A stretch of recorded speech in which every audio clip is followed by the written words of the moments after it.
What would you do for someone? What would you do for your beloved, the person to whom you are absolutely devoted? Would you build them a house for you to share your life in together, knowing that time is precious?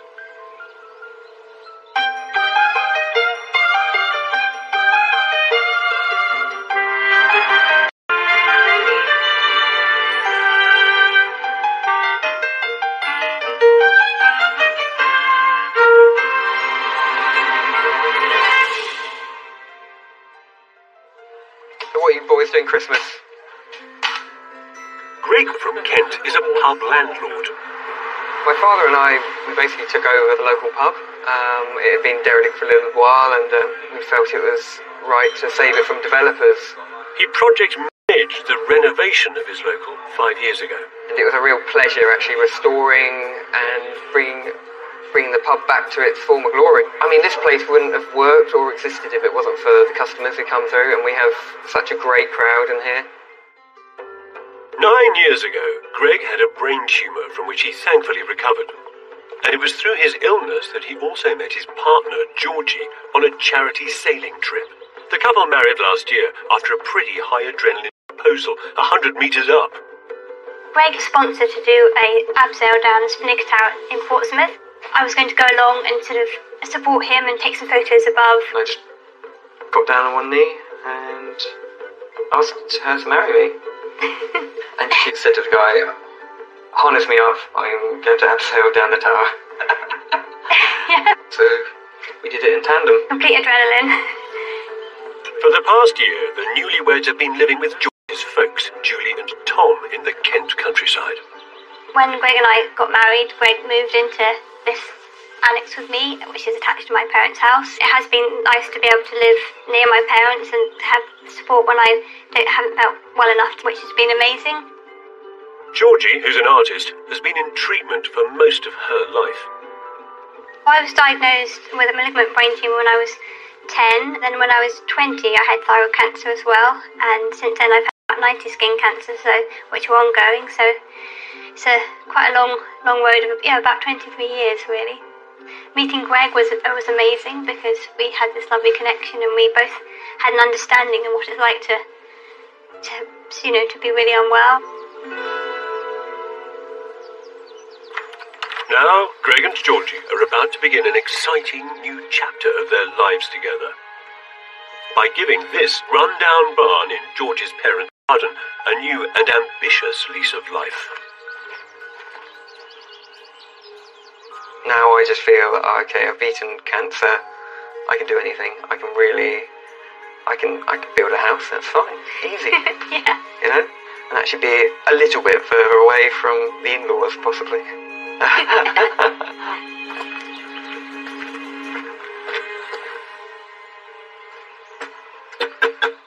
Hello? George, Kevin, how are you? Hello, nice to meet you. Hello. It's a fine old timber building. It reminds me a little bit of farms that you see in the Alps or rural France. My grandparents had it built 35 years ago for the dairy herd. Like these doors. Do these stay? Yeah, we're going to keep them. Seriously? Yeah. What, with a big glazed wall behind them? Yeah. Oh, yeah. Oh, it's big, isn't it? So do you keep this timber frame? Yeah, so we're going to strip all the cladding off. And what's the idea? We're doing split levels. Yep, so we've got like a big cube in the middle. So Nice. all the bedrooms we've got 4 bedrooms all round at the side, and then in the middle is going to be a cube which is dug Are down. you doing a lot of this yourselves? Yeah. Yeah, Greg's going to do a lot. Majority of it, I would say. Anybody who sells bills discovers how extraordinarily demanding it is, much more so than they ever thought it would be, how emotionally draining it is, and how physically tiring. So I look at you guys and you've got your regime of little visits and treatments and side effects and so on. I'm just thinking you've got to surely have some kind of way of being able to deal with this, because otherwise it's going to get on top of you. Well, we're hoping to do it in a year. Mm-hmm. So if we can do it in a year. That's one way of dealing with it, is to get it over and done with. My pub, we had to do quite a lot of work there, take the whole roof off and everything. And I coped with that, so that was maybe the first stepping stone. And this is now our forever home, isn't it? Yeah, it's an incredible thing. It's a very special building actually, and There were times when I was so ill that the goal of the day would be to walk down here and had to sit outside the barn and sort of, that's the only energy I had really. So it has a lovely atmosphere in it, and it's sort of lovely being able to look over the fields and I'm very lucky to be invited into it. And you also have a tremendous responsibility here. What George has just described is a very powerful personal relationship with a building and a corner of this place, and what you've got to do is somehow deliver an enlarged kind of richer version of it almost. Yes. No pressure then. A local architect, Mike Kaner, has drawn up Greg and Georgie's vision for the barn. It's only 35 years old, but bizarrely, planning says they can't replace it. It's in a conservation area, so it has to be conserved as if it were ancient. Starting with the timber frame, which has to remain standing right through the construction. Their first task will be to carefully strip off the cladding, number each piece, and store it safely on site to be refitted all over again later on. Then, the existing thin concrete floor will need to be removed and excavations dug. At this point, if they're really unlucky, they may need to underpin, reinforce the concrete supports of the existing timber posts before they can pour a web of foundations for a new slab. Even then, the building won't be structurally sound until Greg figures out how to repair all the timber posts that are rotten at the bottom. Next, a new steel roof that will incorporate new roof lines will go on, followed by thick insulation and then the original cladding reapplied to the barn. There'll be an eco-heating system and on top a huge solar array for clean electricity. On the inside, a small hall will lead to a somewhat cavernous room, a vaulted single-story living space with bifold doors that will offer organised views of the fields and countryside beyond. Incorporated at one end will be the kitchen and table, each accompanied by a specifically shaped window to deliver a particular view from that place. In the heart of the building, they'll fit a semi-enclosed volume they're calling the Cube, a steel-framed split-level structure with a snug sunk below floor level in order to accommodate a mezzanine space above, which will serve as George's craft workshop. You'll get up there via a steel staircase, designed, and for that matter, welded by Greg. A U-shaped corridor will surround the cube and give on to a variety of smaller enclosed rooms, 2 generous bedrooms and one for Greg and Georgie, a bathroom, a guest bedroom, and a utility room. These are 2 inexperienced self-builders with health issues, it alone, and this is a mighty big space which is going to demand huge inputs of energy, imagination and ingenuity. For starters, just look at the state of the timber posts. not much left of it. No, actually there isn't, is there? How soft is it? Oh man, alive. Oh no, it's just like blancmange. Oh wow, so this is ex-timber and is now just adding an amazing amount of expense and difficulty to the project, isn't it? Oh, it's totally bonkers. Greg might have cut his teeth project managing a pub renovation, but that is nothing compared to this. What is your budget? 250,000. It's pretty tight. It's very tight. Where's the cash come from? I'm financing it with some savings and a family loan. The barn itself is actually on my parents' land, so they're very kindly. Great. A wedding gift, really? Yes. What happens if you realise actually you haven't got enough to finish? What's the backup plan? The backup plan. Yeah, what is the plan? Is there there isn't actually completely a plan B yet. Yeah. Greg and Georgie have £250,000 to convert a building measuring roughly 250 square metres. Now, by anybody's scale, it's not enough. The average self-builder would need 2 or 3 times that to do what they want to do. So what's going to happen? Well, either they're going to go bust, or the building's not going to get finished, or both, or they're going to have to be amazingly resourceful. Of course, it would have been a lot easier to simply knock the existing barn down and start again from scratch.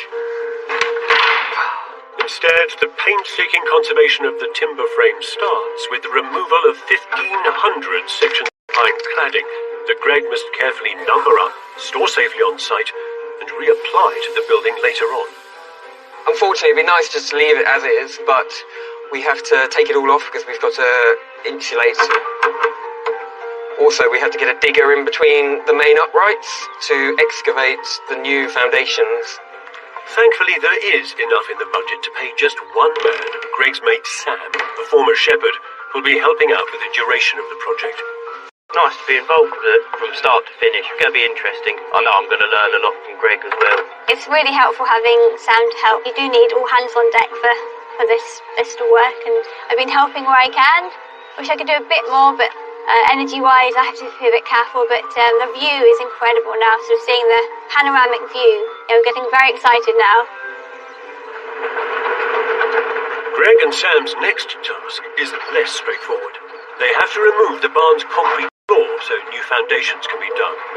Greg is a rookie digger driver, but a highly inventive one who has devised a new concrete busting technique. Rodeo digging. Not even budging. Maybe you're right, Sam. Maybe we need a smaller bucket. With a smaller bucket attached and Sam at the controls, Yeah, that's coming along. they can refine the art of cowboy building. It's a very big job for just two of us, but we seem to be doing all right. Both me and Greg work well together, so that's always makes it a bit easier as well. Once the old concrete's cleared, Greg can hand over to a specialist ground worker, Paul, who has to install much deeper and reinforced foundations. New footings on an empty plot for a building this size might cost 20 or 30 grand. Here, delicately working around and reinforcing the base for this existing structure while keeping it all up will cost a lot more. It's coming in at about £80,000. So it's a lot of money, and it's a big hit, really. 80 grand is a third of Greg's entire budget. And the foundations could end up costing even more, depending on the depth of the concrete pads that support each timber column. The worst case scenario is actually that we have to underpin all of the main pillars, which is where we actually have to dig under the existing pads, which aren't big enough, and join them, and put steel and concrete in a very slow, tedious process, which is a lot of hard work and costs a lot of money. The structural engineer, Ben Tubb, is on site to assess the depth of the concrete that sits beneath the timber columns. So our best result is that Ben says, look, we don't have to underpin any of the pre-existing pads. The following day, they head off to find out whether they'll have to spend an extra 20 grand on underpinning. Quite confident that we're going to get a good result, but you never quite know.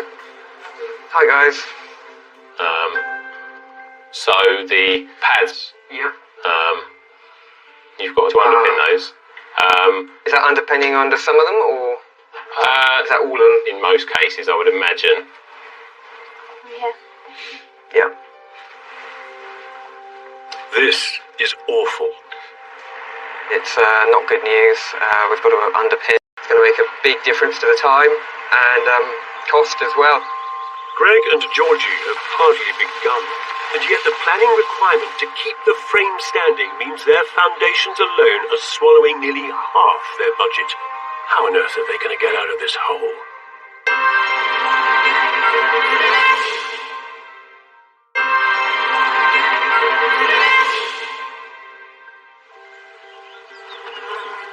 Greg and Georgie have been going for 6 weeks, and already their groundwork costs have escalated to around £100,000 on a 250 grand budget.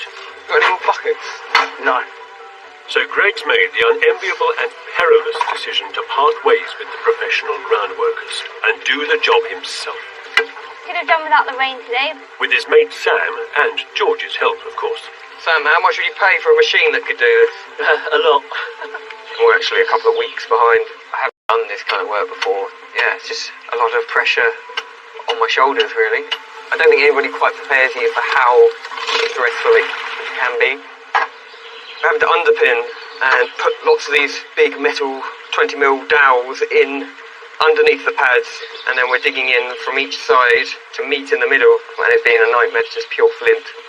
We've spent 2 days just trying to dig one of these. Yeah, it has been frustrating, and it feels like it's dragging a bit now. If only planning had let them demolish the 35-year-old structure and rebuild it from scratch, they could have avoided all this.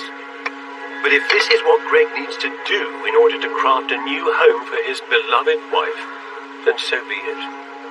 His remarkable drive comes from the toughest of life experiences.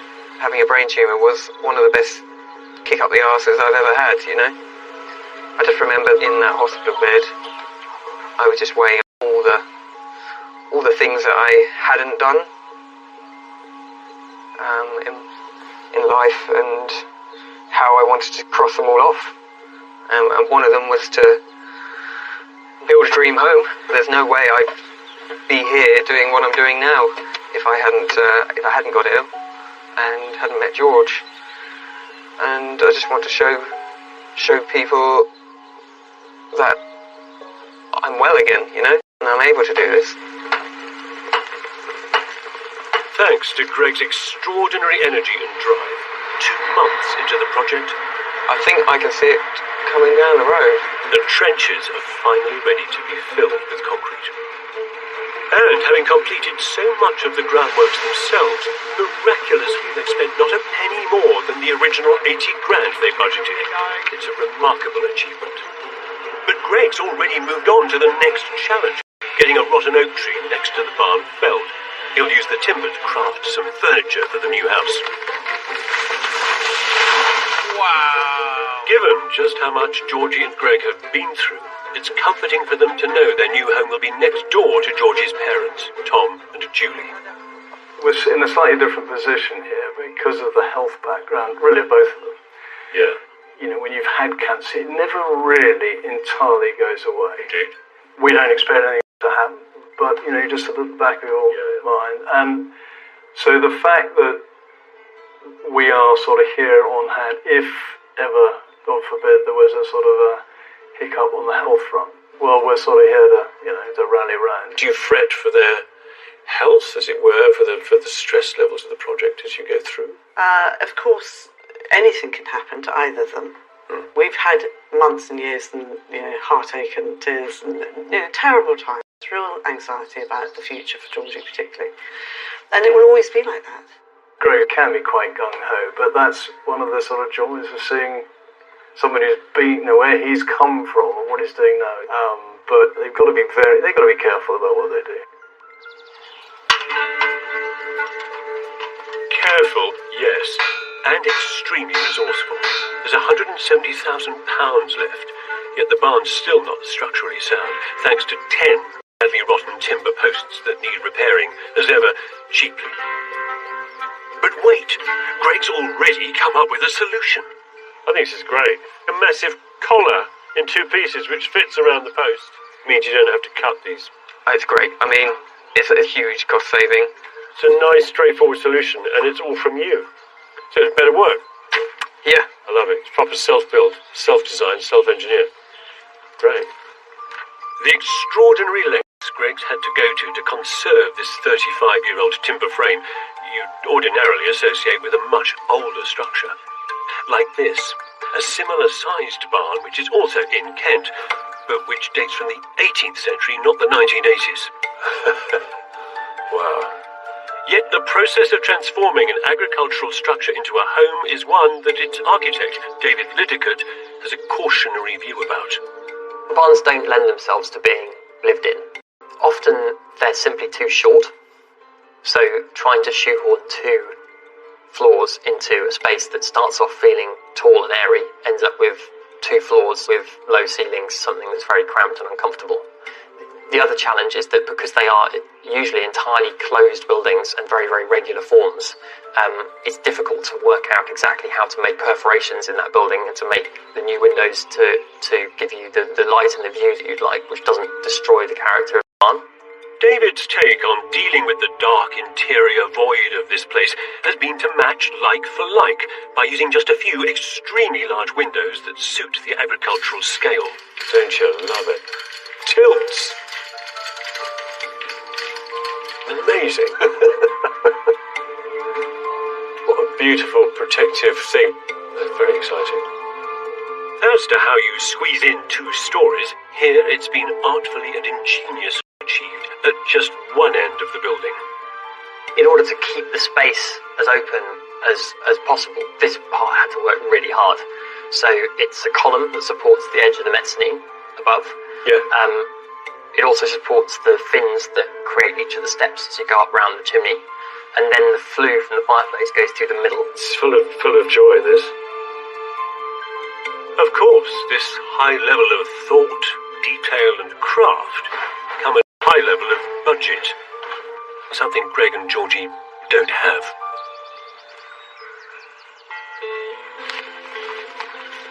But Greg does have two hands, and he has ViewTube to show him how to lay a 250 square metre block and beam floor on the cheap. These online videos seem to be really helping. It looks pretty straightforward. I mean, I think anyone could really do it. It's just the plans that I've actually got seem a lot more complicated than the ones they're shown in the video, and about 8 times as big.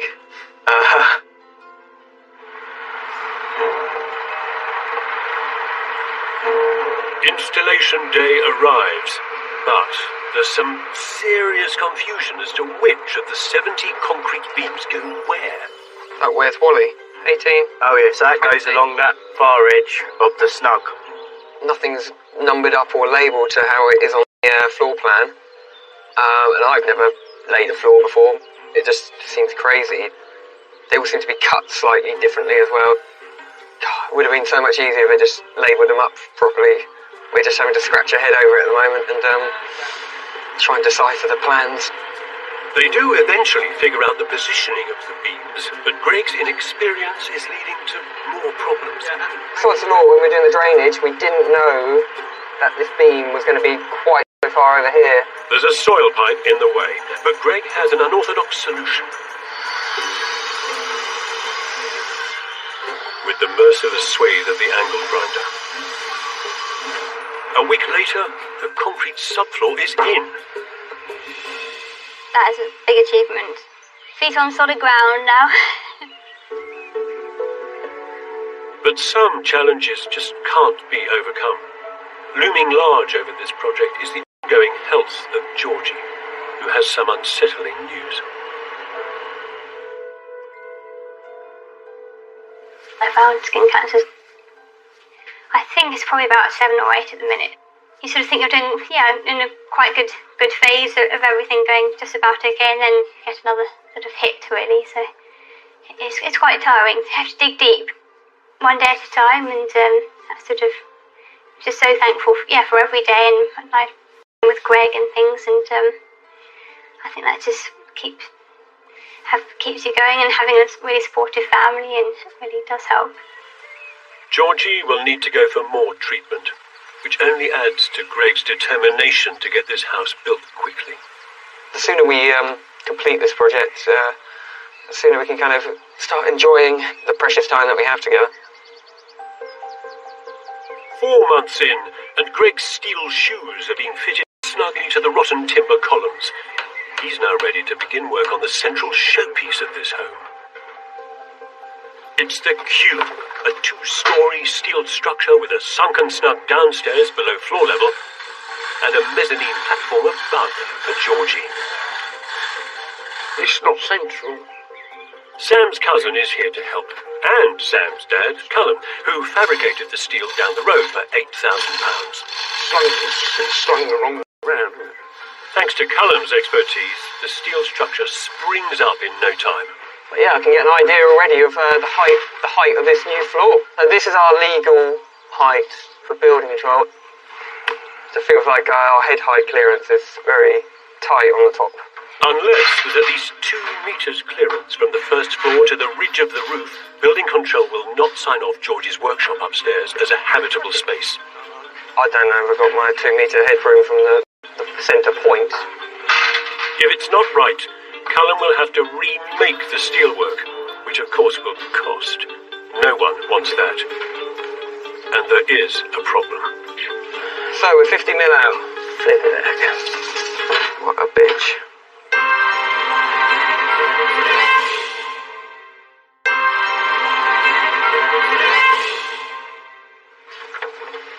Four frantic and stressful months have passed sleepy corner of Kent. Which way's up? And Greg and George's steel frame is annoyingly just too big to allow the first floor to be a habitable space. Such a small error, but it's just... We won't hit regulation head height on the top. But Greg is unfazed. To meet building regs, he's going to try a cheap and cheerful alternative to remaking the steel frame, by remaking the foundations instead. To take it all apart now, just so that we can peel back this plastic, get to the pads, which it's going to go into, and we're going to have to take 50 mil off them. Still, we're not professional if we don't do this, and... Oh, God. What's your job like? What am I doing? Sometimes I think Greg's a little bit out of his depth, but he's the customer, buyers can't. After just 3 hours of grinding the pads down, and another 2 hours of reassembling the structure, Oh, you little bastard. the building control moment of truth. Woohoo! 4 millimetres. He got away with it by 4 mil. You've got to hand it to Greg. He is entirely out of his depth, but he is so energetic and so resourceful. So you've just made the pad shorter. We just made the pad shorter, yeah. Given that you're a novice builder, I think we've got to let you have that one. So what happens next then? The whole roof is coming off. It's all coming off. Oh, yeah. I'm hoping you're going to say you're going to take it off in sections and work across it rather than strip the whole thing. And leave it all exposed. Well, it probably will be going in one go. I want to keep the building as dry as possible for as long as possible. Well, I know what you mean, but, yeah, we'll be fine. It'll be a quick transition. I look forward to seeing that. But they don't start to peel off the enormous roof until mid-September. Exposing a timber structure like this in the wetter, colder months isn't ideal. Just as well, Greg's brought on board 2 mates, both carpenters, to help with the installation of the new roof. You're my human forklift. Of course, he can only afford to keep Ollie and Jez on for a few days each, the idea being they teach the ropes and then he and Sam complete it by themselves. Yeah, when Greg first told me about this project, I thought, oh, okay, you're biting off more than you can chew, or, you know, how are you going to go about it? And then I saw the plans and things, and it was exciting to see. Greg's very into doing challenges and testing himself as much as he can, even if he doesn't have a clue what he's doing, which is great fun to see. Oh, there goes Benson. I think Greg was a little bit optimistic. I don't know if he thought 3 or 4 weeks to get the roof on. It's just a big area, a lot of material to be bumped around, so that's just going to take time. Oh, what a dream. Like a glove. But 3 weeks later, as autumn sets in, Greg and Sam hit a problem. The roof isn't steep enough to accommodate the skylights.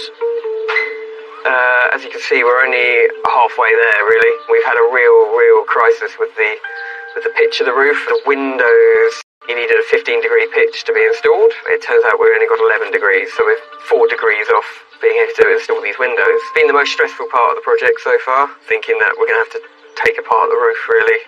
Dismantling the entire roof and rebuilding it at a steeper pitch will take months and cost maybe £20,000. Terrible news on a project where every penny counts. I'd just like to kind of hand this roof problem over to a professional roofer, but then I look at the budget, I just realise I can't even start contemplating 10,000, 20,000 over to someone else. Greg has no choice but to doggedly work through every problem.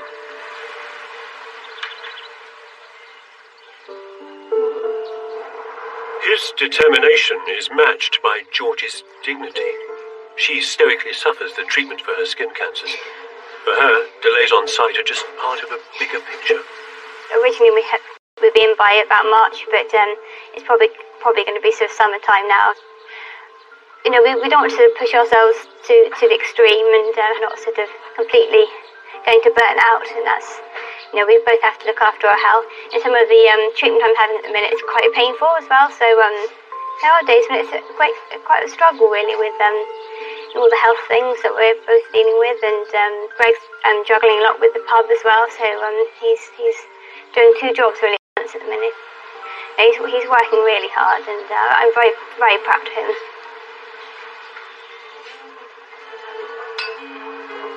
Just holler if you need anything. I don't think I could work evening shifts in a pub after a physically demanding and stressful day on a building site, but thanks to staffing problems, that's what Greg's doing. Yeah, it definitely makes it a long day. I mean, started work at 8 this morning and be working tonight. Yeah, it's one extra stress that I don't really need. The pub is Greg's livelihood, and he needs to keep things ticking over. I mean, this place wouldn't have worked or existed if it wasn't for the customers who come through, and we have such a great crowd in here. Our pub family, and have a bit of banter. Sometimes it's like crufts in here. Being gay will be in tomorrow, can you try coming? Oh, brilliant.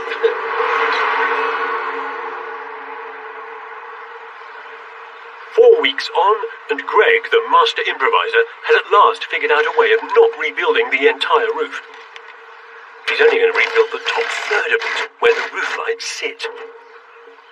So I spent almost a day ripping down bits of 6-inch timber into furring strips to give us the extra 4 degrees on the pitch of the roof. So we've now got our windows in at 15 degrees, just quite a bit more work. Oh, this is a nice piece. Amazing, you just take off a few layers and it's just beautiful. Come the new year, the big picture windows have been installed, and Greg and Georgie are ready to start refitting the original pine cladding on the barn. It's painstaking. Each of the 1,500 planks has to be scraped and sanded, and after being fitted, stained and filled several times. Already you can just see how beautiful this wood is. Gosh. Stunning. Beautiful grain coming through. It's actually quite an important job because this will be here for the next however many years we are going to be here for the rest of our lives. I never in my wildest dreams believed the timber was going to be as nice as it is. It's looking better than I remember actually. Really, really happy. It's beautiful. Okay, and then...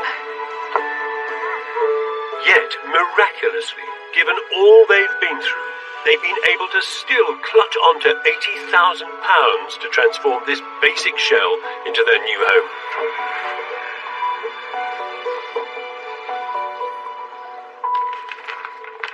Or so they thought. Just as the project appeared to be turning a corner, Greg and Georgie learned some shocking news about the company supplying their eco-heating systems.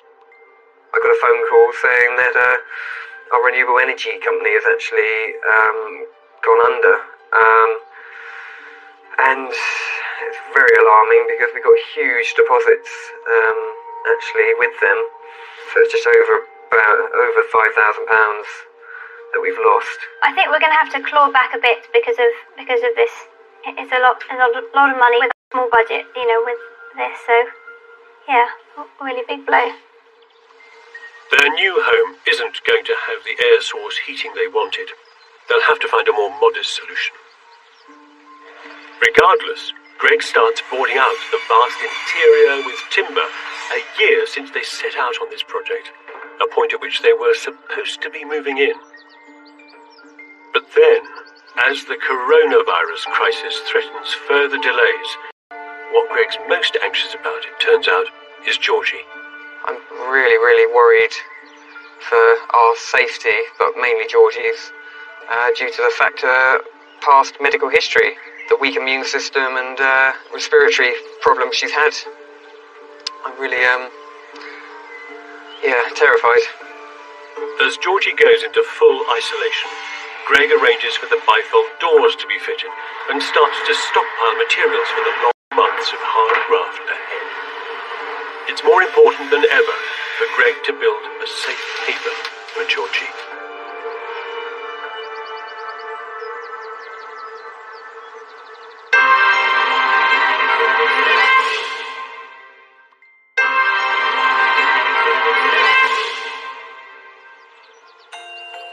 It's late summer in Kent. And remarkably, due to the pandemic, the first time this year I've been able to visit Greg and Georgie in person. So, have they been able to wrestle sanctuary and beauty from what was a deeply uninspiring 1980s barn in Georgie's parents' garden? How finished is it? Well, George's parents have got a better view. The container's gone and... Oh, that is wonderful.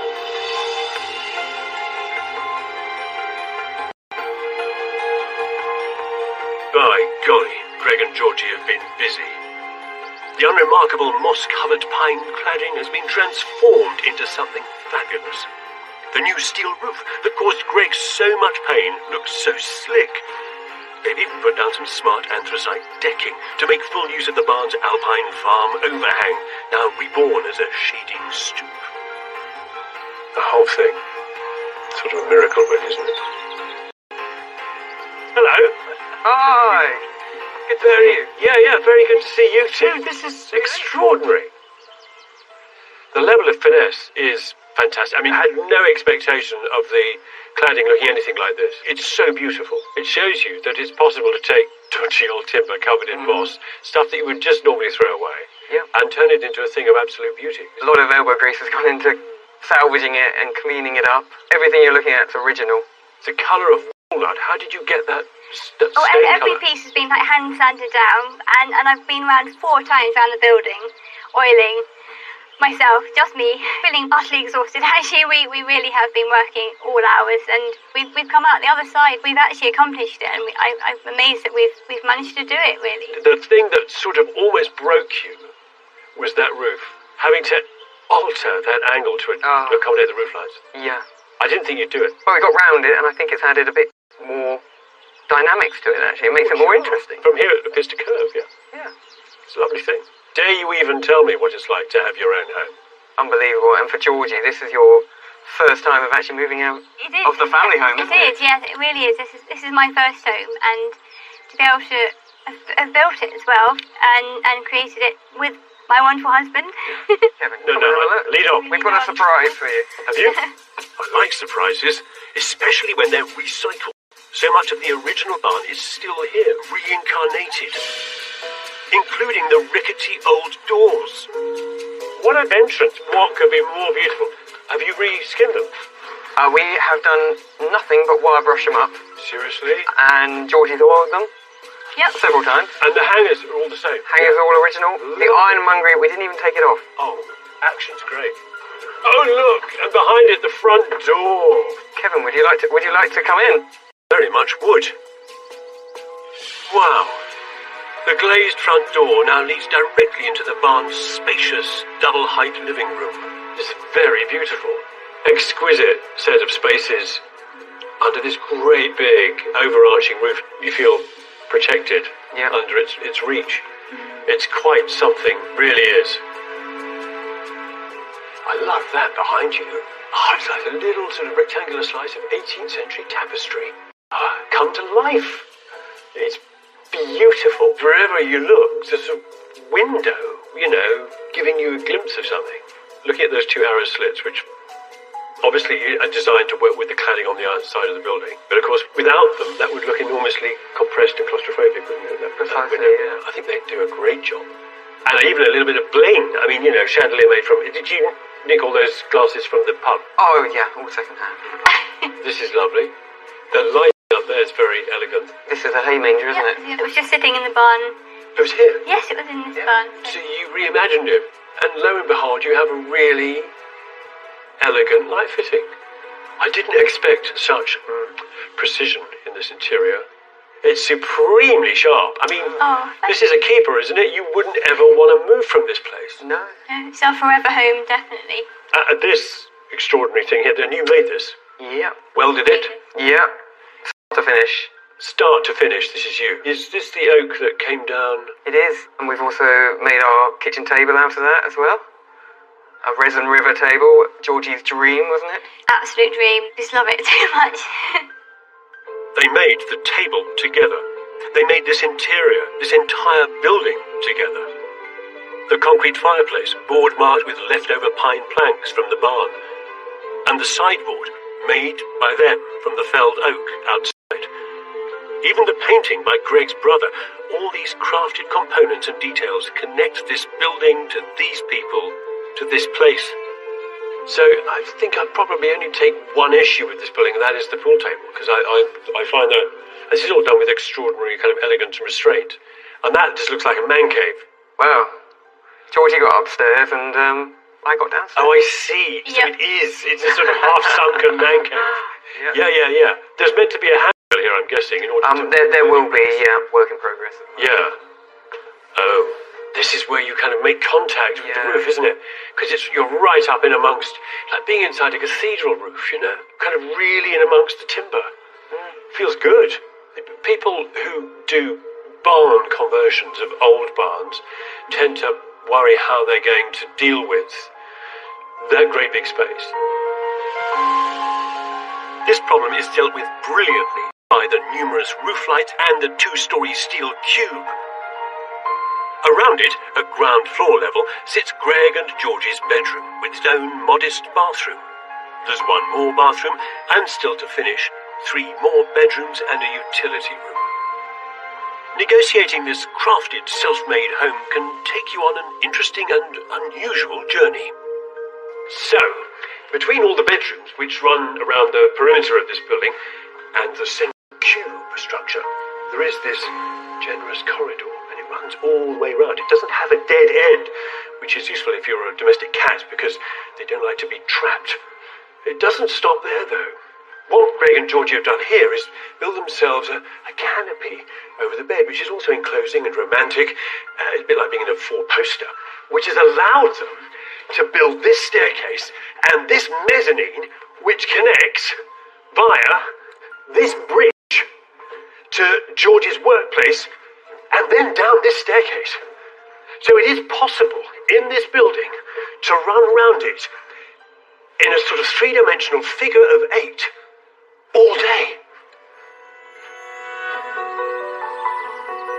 This place is an exemplary transformation from ugly shed that was close to collapse into an inspiring home within the orbit of the Kentish land that George's family have lived on for almost 70 years. To have Georgie have her own home now, and obviously a lovely, lovely husband who we really do adore as well. Yeah, I've often walked into the barn and just felt quite tearful, and it's all to do with knowing that she is happy, he is happy. They've created the most beautiful home. We've all been actually pretty astounded at the way that they've managed all this. It's been built through adversity, and they've shown this courage, and they've shown resilience and perseverance in a very real way. The self-built project on this scale, on a threadbare budget, built within 18 months, needs enormous reserves of energy. It would take a big toll on anyone. So how have Greg and Georgie done it? You, Georgie, I mean, recently you must have pushed yourself to get this to the stage. Yeah, I definitely have a few times where my body just gives in and have a few collapses and things, and probably the most intense, time we've probably ever had. Never felt this exhausted in my entire life. And I've opened a pub and battled cancer. And yet, here you are, both looking extraordinarily happy and engaged. I'm guessing you didn't build for £250,000. You can't have done. Well, we're on about 275 at the moment, which I don't think is bad, and we can also claim back 15% of our VAT. So we should be on target. Because you've gone for change of use, from agricultural to residential. Clever. Oh man, look, it's a huge landmark for anybody to build their own home from scratch like this and to do what you've done and to put so much craftsmanship into it. Quite another when you're dealing with the things that have dogged you through life. I just feel incredibly lucky that I actually fit in well enough to be able to build this house, Just not knowing whether this as a dream would ever be fulfilled. We can tackle anything now, I think. More in love with you than when I started. And you just built a house. That's remarkable. Yeah, that's great. We have both been given a second chance in life and what we've both been through, and it's make the most of it. This building will hopefully improve our new life, and we start the next chapter, really. This is the house that love, and sheer sweat built an extraordinary safe haven for Greg and George's future. You know, I'm prepared to accept that this building may be a bit too much for you. A bit too much 1980s agricultural barn, I don't know. But I'm going to disagree with you, because I think this is proper architecture. It is noble, because of its beauty, because of the fact that it connects an entire family, even reconnects them to this place, for its authenticity, and because it represents the triumph of hope over adversity. It nearly fell down, this building. Its story, like the story of Greg and Georgie, can be summed up in 3 words: against all odds.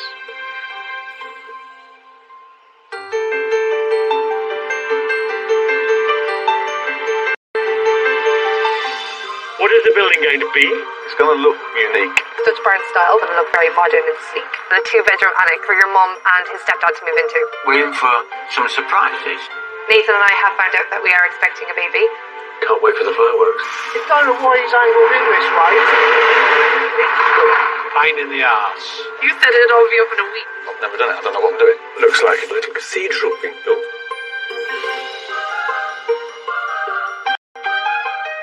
And you can marvel at more grand designs anytime you want, with all episodes available on the UK's biggest fish streaming service, All 4.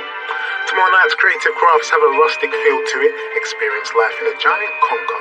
George Clark's Amazing Spaces is new at 8. Ramsey's 24 Hours to Hell and Back is new and next.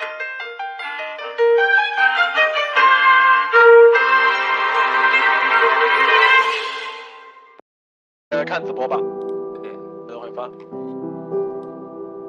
进房了，进房了，兄弟们，我拉你们，我拉你们。我进了。对面内讧了，兄弟们，对面内讧了，对面上单看不起他们4个，唯独哥新一代的唯独哥真的吵架了，4个人给他哄上单了，上单把他们卖毙了。真的假的？真的吗？真的，4个人给他哄上单了，怪下路打了架，就怪第一把黄海贤了嘛，把他一针就是杀穿了，就生气了，闭麦完的。那不是我叶哥的问题啊！他们闭麦完的，没说话了，已经回气。叶哥，你这不是个人了。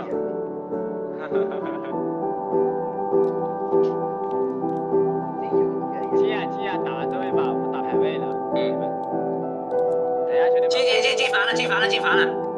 啊，换下东西。再拉。听我说，这把死针对上路，把对面上单现在搞不单直接。你直接拉我上单。来呀，拉你们了。他们队伍对上单挺好的，那个先锋都放给上单吃的，还有个鲜花纸放给上单吃呀。对啊，上单玩的挺舒服的，我跟你讲。你玩的不也很舒服吗，辉哥？我这把不舒服呀，感觉哥。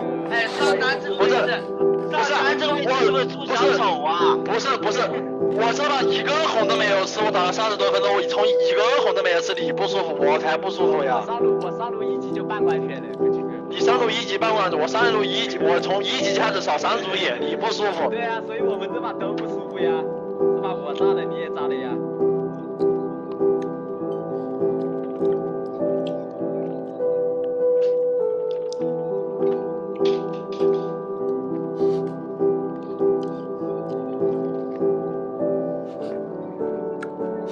这不直接解散？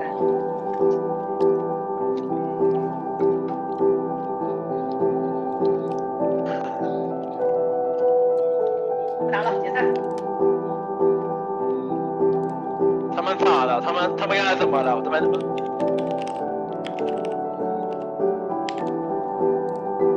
把不玩猴子了，我玩剑姬情感游了，叫对面上单做的。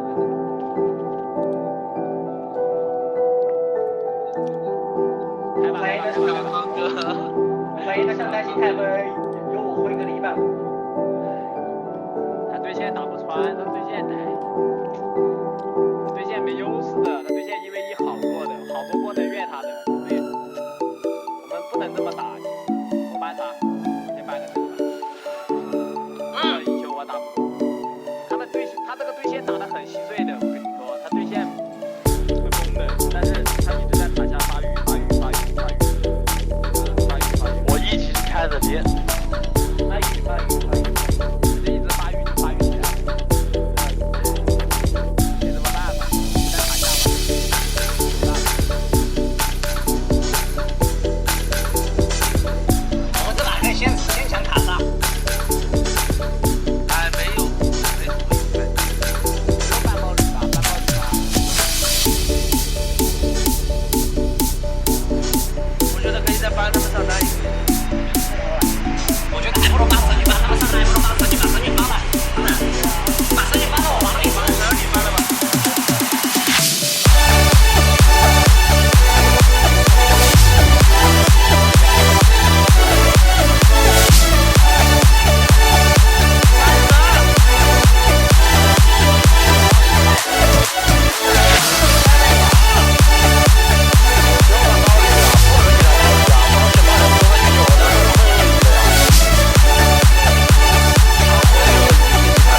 关系的，我觉得。我觉得跟手里有关系。那么我觉得就是一级的问题。他妈跟手里不是给他凶了几个大人头啊？他拿那么多龙魂，我们说他多少个大人头啊？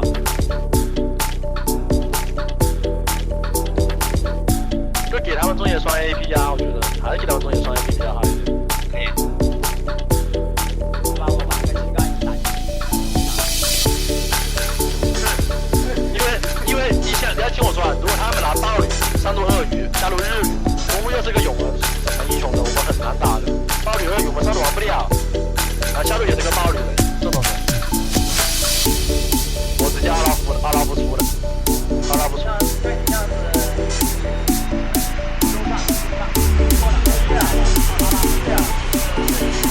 要出阿拉夫，阿拉夫要出了。出中野的。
我要抓虾，我要搬虾路。